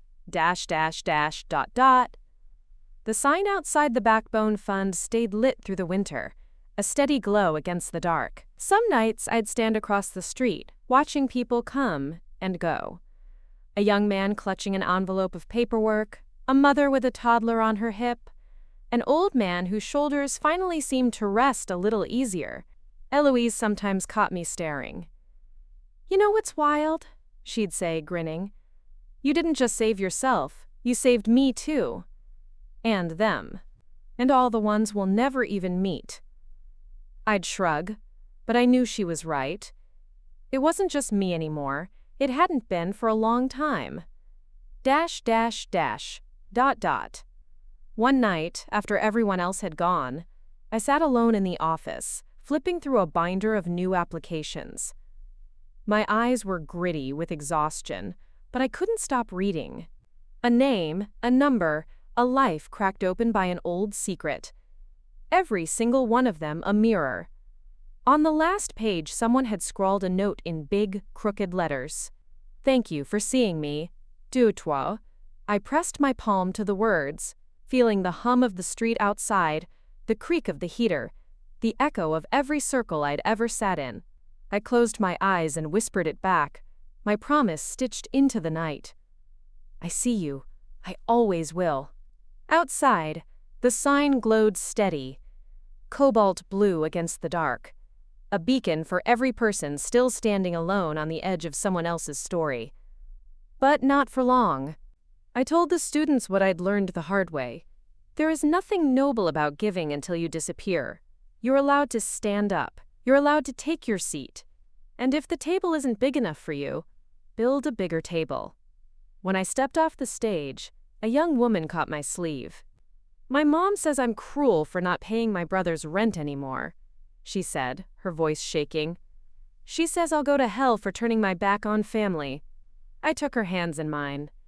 You're not turning your back on family. You're turning toward yourself. That's not cruel, that's survival. She started to cry. Quiet, shaking sobs that felt too big to hold alone. I stood there with her until she could breathe again. When she walked away, I knew she'd remember. She'd stand up. Maybe not tomorrow, but someday. ... The sign outside the Backbone Fund stayed lit through the winter, a steady glow against the dark. Some nights I'd stand across the street, watching people come and go. A young man clutching an envelope of paperwork, a mother with a toddler on her hip, an old man whose shoulders finally seemed to rest a little easier. Eloise sometimes caught me staring. You know what's wild? She'd say, grinning. You didn't just save yourself, you saved me too. And them. And all the ones we'll never even meet. I'd shrug, but I knew she was right. It wasn't just me anymore. It hadn't been for a long time. ... One night, after everyone else had gone, I sat alone in the office, flipping through a binder of new applications. My eyes were gritty with exhaustion, but I couldn't stop reading. A name, a number, a life cracked open by an old secret. Every single one of them a mirror. On the last page, someone had scrawled a note in big, crooked letters. Thank you for seeing me. De toi. I pressed my palm to the words, feeling the hum of the street outside, the creak of the heater, the echo of every circle I'd ever sat in. I closed my eyes and whispered it back, my promise stitched into the night. I see you. I always will. Outside, the sign glowed steady, cobalt blue against the dark, a beacon for every person still standing alone on the edge of someone else's story. But not for long. The nights before the anniversary of the first circle felt different. They felt heavy, but in a way that felt alive, like a pulse under old scars. 1 year since I stood in the back of that community center, clutching a paper cup of stale coffee, wondering if anyone would show up. 1 year since I'd watched people who had spent their whole lives apologizing for existing finally stand up and say, "Me too." The morning of the anniversary, I woke before sunrise and found Eloise already in my kitchen, barefoot, brewing cheap drip coffee in the battered pot that always sputtered like it was on its last legs. She turned, hair a tangled halo around her head, and held out a mug. 1 year, she said. I took the mug, warm between my hands. 1 year. She leaned back against the counter, studying me with that look she'd inherited from Mom. Sharp enough to see straight through me, but softened now by something real. Do you ever wonder if you could have done it sooner? I sipped the coffee, its bitterness grounding me. Sometimes, but I think I did it when I was ready. She nodded, quiet. Me too. We didn't say more than that. Some truths don't need a speech. ... The community hall we rented for the anniversary was bigger than the first circle room, a drafty old church basement with water stains on the ceiling tiles and mismatched chairs that scraped the floor when you moved. Madison and Louise strung up fairy lights they'd found at a thrift store, taping them to the old wood-paneled walls with blue painter's tape. People started arriving before dusk, some with casseroles balanced on cheap foil trays, some empty-handed, too shy to bring more than themselves. That was enough. Always enough. Eloise and I stood by the door, hugging people we hadn't seen in months. I caught sight of Madison holding a new flyer she'd made. Backbone Fund, 1 year of standing together. She'd scribbled a little heart next to my name. Dork, I teased when she handed it to me. She grinned, her purple and teal hair pulled into a messy bun. Shut up, you're our founder. People want to hear from you. I pretended to groan, but the truth was, my throat felt tight with something I couldn't name. Pride, maybe. Or the relief of knowing I didn't have to carry it alone anymore. ... After plates were filled and the hum of conversations buzzed against the concrete walls, Louise stood up on a chair. The same battered folding chair from the first circle, and called everyone's attention. The nights before the anniversary of the first circle felt different. They felt heavy, but in a way that felt alive, like a pulse under old scars. 1 year since I stood in the back of that community center, clutching a paper cup of stale coffee, wondering if anyone would show up. 1 year since I'd watched people who had spent their whole lives apologizing for existing finally stand up and say, "Me too." The morning of the anniversary, I woke before sunrise and found Eloise already in my kitchen, barefoot, brewing cheap drip coffee in the battered pot that always sputtered like it was on its last legs. She turned, hair a tangled halo around her head, and held out a mug. "1 year," she said.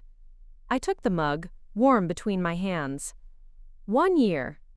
She leaned back against the counter, studying me with that look she'd inherited from Mom, sharp enough to see straight through me, but softened now by something real. "Do you ever wonder if you could have done it sooner?" I sipped the coffee, its bitterness grounding me. "Sometimes, but I think I did it when I was ready." She nodded, quiet. "Me too. We didn't say more than that. Some truths don't need a speech. .. The community hall we rented for the anniversary was bigger than the first circle room. A drafty old church basement with water stains on the ceiling tiles and mismatched chairs that scraped the floor when you moved. Madison and Louise strung up fairy lights they'd found at a thrift store, taping them to the old wood-paneled walls with blue painter's tape. People started arriving before dusk. Some with casseroles balanced on cheap foil trays, some empty-handed, too shy to bring more than themselves. That was enough. Always enough. Eloise and I stood by the door, hugging people we hadn't seen in months. I caught sight of Madison holding a new flyer she'd made. Backbone Fund. 1 year of standing together. She'd scribbled a little heart next to my name. "Dork," I teased when she handed it to me. She grinned, her purple and teal hair pulled into a messy bun. "Shut up. You're our founder. People want to hear from you." I pretended to groan, but the truth was, my throat felt tight with something I couldn't name. Pride, maybe, or the relief of knowing I didn't have to carry it alone anymore. ...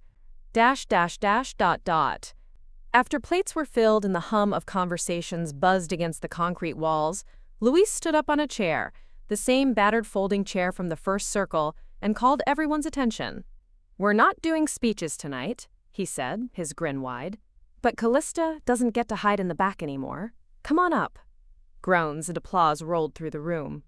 I felt Eloise's hand push me forward, until I found myself in the middle of the makeshift circle, everyone's eyes on me. I felt 15 again for a heartbeat. The invisible sister, the sponsor, the shadow who clapped from the sidelines while someone else shone under the lights. But then Eloise's voice cut through the silence. Tell them why you did it." So I did. "I didn't start this because I was brave," I said, my voice carrying over the room's old heater that wheezed like an asthmatic ghost. "I started this because I was angry, because I was tired of being the secret that kept everyone else afloat. I didn't want to clap from the back row anymore while they stood in the spotlight. A low hum of agreement, the rustle of paper plates and plastic forks. And I didn't want any of you to clap alone either. That's it. That's all. I wanted you to know you were never the only one paying the price for someone else's comfort." A soft laugh from the back. Madison, wiping at her eyes. "I see you," I said. "I always will. And I hope you'll keep seeing each other. Because that's how we win." The applause rose, louder than the old heater, louder than the ghosts. I caught Eloise's eye in the back, her arms crossed, her smile so wide it made my ribs ache in the best way. ... After the celebration, people lingered in clusters under the string lights. Some shared phone numbers. Some traded hugs so long they looked like they might fuse together. I stood by the door, my fingers brushing the dented metal frame, feeling the cold air seep in around my ankles. An older man approached me, hands trembling as he tugged his hat off. His voice was hoarse when he spoke. "I've been coming here 6 months, never said a word, just listened. But tonight, Tonight I wanted you to know. I told my son I wouldn't pay his debts anymore. He hasn't spoken to me since. But when I got home, I slept better than I have in 20 years. I reached for his hand. I'm so proud of you. His eyes glistened. I thought you'd think I was cruel. Never, I said. It's not cruel to stand up for your own life. He nodded, pressing my hand once before shuffling out into the dark, shoulders a little higher than when he'd come in. Eloise and I walked back to my apartment under a silver sliver of moon. We didn't say much. The air between us was filled with the echo of the claps, the stories laid bare under the fairy lights. She crashed on my couch that night, same as always, one leg flung over a pillow like she owned the place. I lay awake on my mattress, listening to her soft snores, feeling the old fear rise up, the fear that maybe I hadn't done enough, that maybe they'd come for me again, twist the truth until it broke. But the fear was just an echo now. I had new voices louder than the old ones. Voices that said, I see you, I stand with you. I fell asleep smiling. Spring slipped into summer, and the circles spread like wildflowers. Luis called me one morning, his voice shaking. There's a waiting list for scholarships now. We need more funding, Cal. I didn't flinch. Then we'll find it. We always do. We held fundraisers in community halls and old parking lots. Kids made posters. People baked cupcakes. Musicians played guitar on sagging makeshift stages. Madison set up a table at every event. Write your story here, the sign said. You are not alone. Eloise started her own circle, a group just for siblings like us, the ones who'd been made into the quiet sponsors while someone else got the family name. Her group met in the back of a diner on Tuesday nights. She'd come home, smelling like fried eggs and burnt coffee, eyes bright with the kind of hope I'd never seen in her before. One night she crawled onto my mattress beside me, like we were kids again, sharing secrets in the dark. You know what I tell them? She said, voice muffled in the crook of my arm. What? That it's okay to love your family and still choose yourself. That they can both be true. I kissed her forehead. Good, keep telling them. As the anniversary months faded into summer heat, an old neighbor called me out of the blue. Mrs. Alder, who'd lived across from my parents' house for 30 years. I just wanted you to know, she said, her voice warm and crackly. I drive past the old place sometimes. The new family put up a swing in the front yard. Kids play there now. It's loud and messy and real. Not so perfect. I closed my eyes, picturing the swing, the dirt under the oak tree where Mom's rose bushes used to stand so stiff and pruned they looked fake. Thank you for telling me, I whispered. She paused, her breath crackling through the line. You did the right thing, Callista. You always did. When we hung up, I sat at my kitchen table, staring at the scuffed linoleum, feeling a peace that had eluded me for so long. The knowledge that some endings are better than the fairy tales they destroy. Late that night, I stood in front of the Backbone Fund sign, its glow soft against the street. I traced my fingers over the painted letters like a prayer. We see you. Not just the donors or the graduates or the people whose names looked good on plaques. The ones who sat in the back, who wrote the checks in secret, who carried the weight so no one else had to see it. We see you. Eloise stepped out beside me, her arm slipping through mine. Ready to go home? I looked at her. My sister, my friend, my proof that we were never as alone as we thought. Yeah, I said. Home sounds good. We walked down the cracked sidewalk, the city breathing around us like a promise. And somewhere, I knew, someone else was standing up too. The second year of the Backbone Fund began not with a ribbon cutting or a fancy party, but with a box of day-old donuts and a handwritten note taped to our office door that read, "Thank you for seeing me." Madison found it first, pressed between a wad of junk mail. She rushed inside, waving the crumpled paper like a flag. "You see this?" she said, her eyes wide and bright under her mess of purple hair. "This is why we're not going anywhere." Luis read it over her shoulder, his grin lopsided and proud. "They get it, Callista. They really get it now." I took the note, smoothed it flat against my palm, and taped it up on our wall next to the map we'd marked with pins for every circle, every scholarship, every person who had said enough and found someone waiting to stand with them. I stepped back, the crinkle of the paper catching the hum of our second-hand heater. One note, one voice in a chorus that had started with just my own. I thought about that girl, me, at Eloise's graduation, sitting with the staff, wondering if I'd ever take my seat at the front. Now we were building the front row ourselves.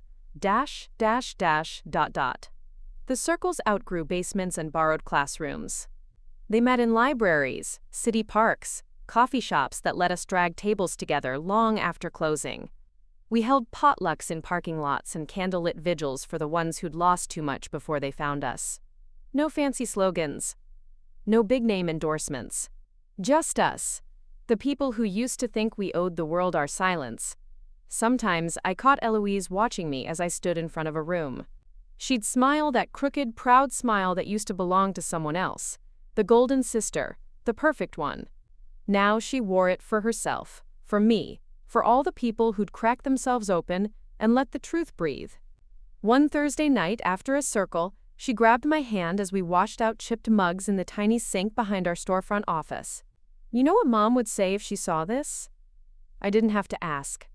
She'd say we ruined everything. She laughed, flicking suds at my arm. Good. Some things deserved to be ruined. Dash, dash, dash, dot, dot. One morning, an email pinged into our inbox. A woman named Rina, who had come to us months earlier, had written a blog post about the first time she'd said no to her brother's debts. She'd published it without telling us. But she'd ended it with a line that made my breath catch in my throat.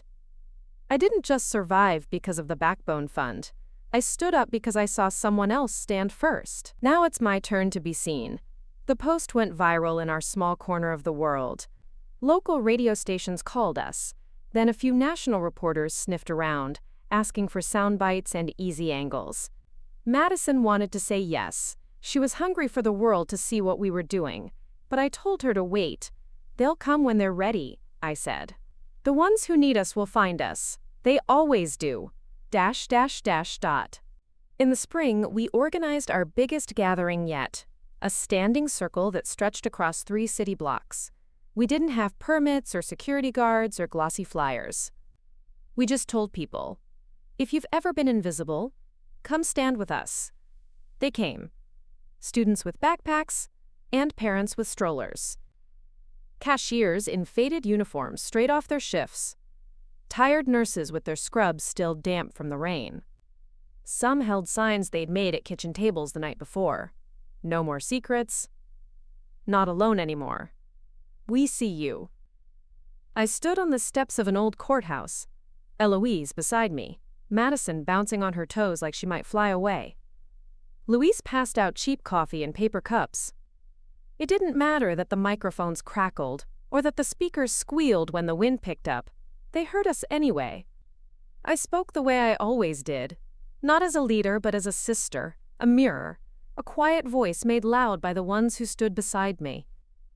They told us we were selfish for wanting our own lives, I said, my breath visible in the spring chill.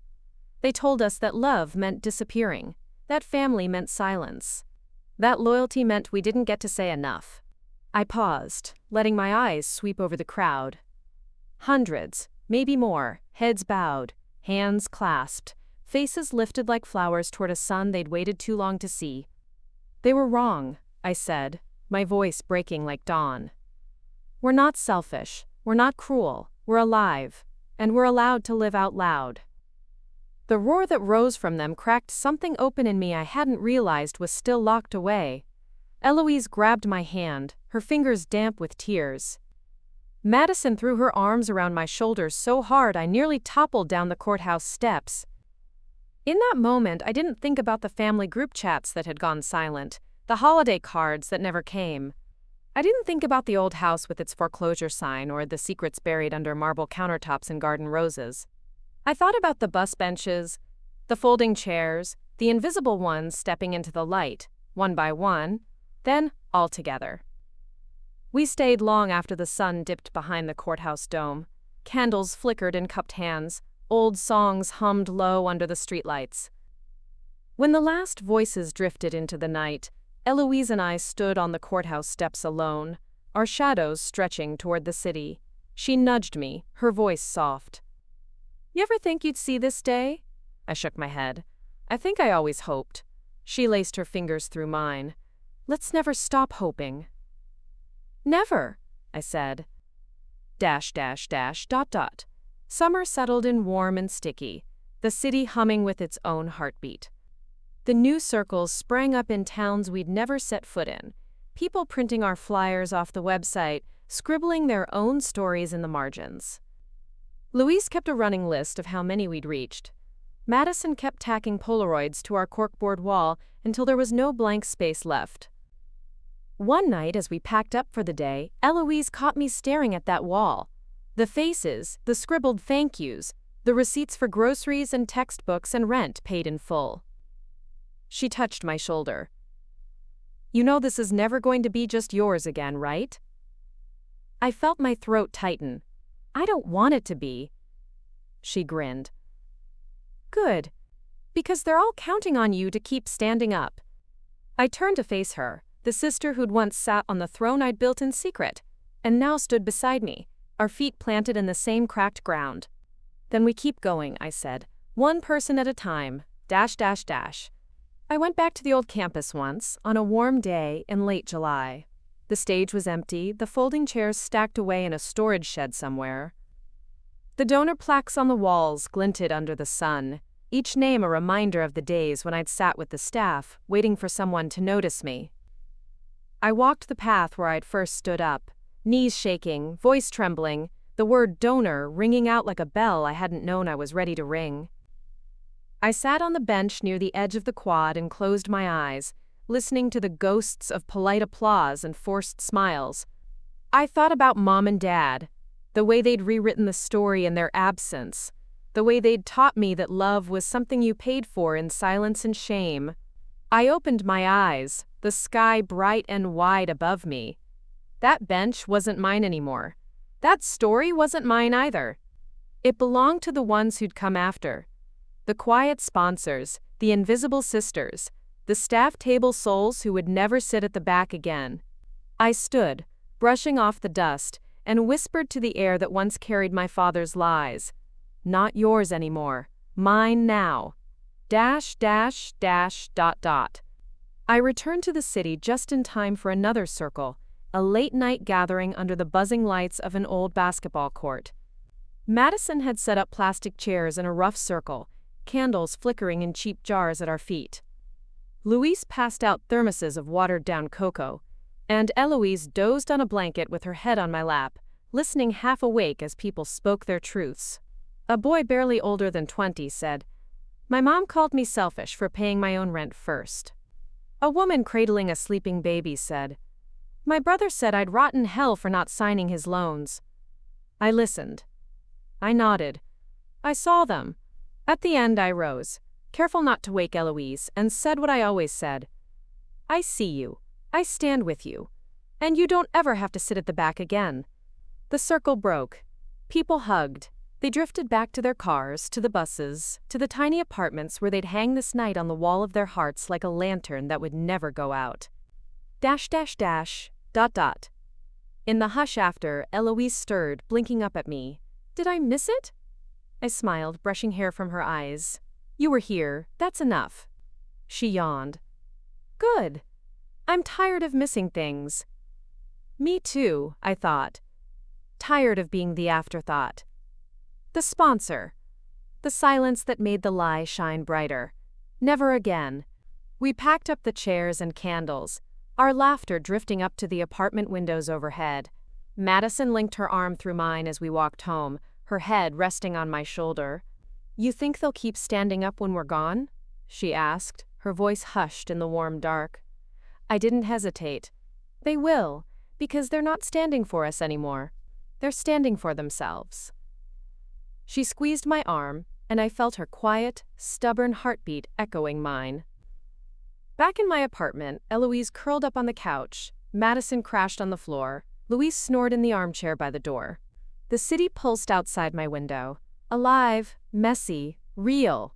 I sat by the window staring at the glowing sign across the street. Backbone Fund. We see you. Tomorrow, there would be more circles. More people taking their seat. More ghosts laid to rest. And when my eyes grew heavy, I whispered the words that had saved me, that would save them all. Words I'd carry with me until the end. I see you. I always would. 2 more great stories are next. Don't miss them. Subscribe and turn on notifications.